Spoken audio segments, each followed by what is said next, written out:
Hi, this is Daisy with the Waggly Dog. We're going to show you how to make your own little trail mix dog treat pouch today.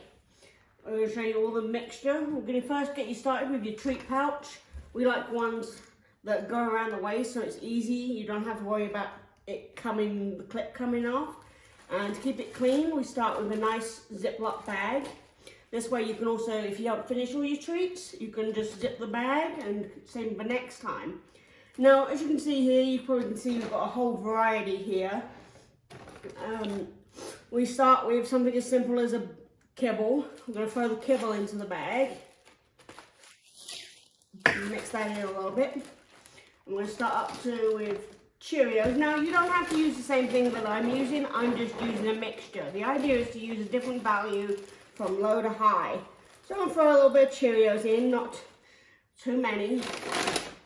Next thing I'm using is, I like the Jerky treats from Costco. These are great, they're inexpensive, and they're a nice sort of medium to high value for dogs. Break up a couple and put them just in here. Now, you can put a lot more in. I'm not going to put as many in just to save time on the video.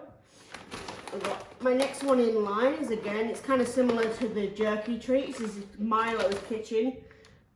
There's chicken and rice. They're like little drumsticks. They're kind of stinky, which is another good thing. Dogs really like stinky treats. And putting some stinky treats in here will help stink up the other treats, which will help stopping them distinguishing between what's good, what's bad. Which you don't generally want to put treats that are bad, that they don't care for. But you can put treats in that they maybe a lower value, like the Cheerios or their kibble, but it saves you some bulk.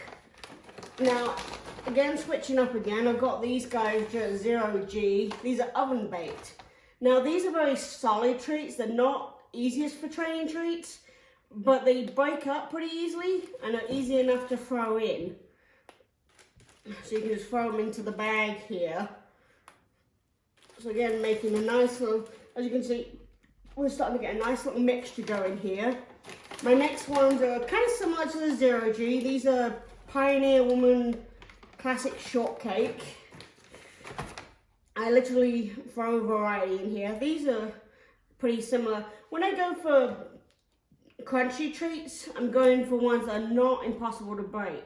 I have some other treats that you would require a hammer to break. They don't make great training treats. Those are better suited for when you're trying to stuff a Kong or keep them occupied for longer. These you want little bits. Even when, as you can see, I'm putting these treats in, these are a decent size. Yes, the dog can eat the whole thing, but you're going to take longer. It's much easier to break them up into tiny little pieces. Here's another, so here again, we're switching it up. We're adding Pure Vita. This is duck jerky. So again, adding really high value. So it ends up being a little bit of a slot machine when you mix it up. The dogs don't know if they're going to get low or high value. It gives you the option to use high value if your dog's just too distracted and you need to go higher value. But it also creates a rotation system if they don't always know what's coming. It keeps them interested and occupied on you and focused. Now here, these are great. These are little bits. These are actually pretty similar to Zooks, if you've seen Zooks.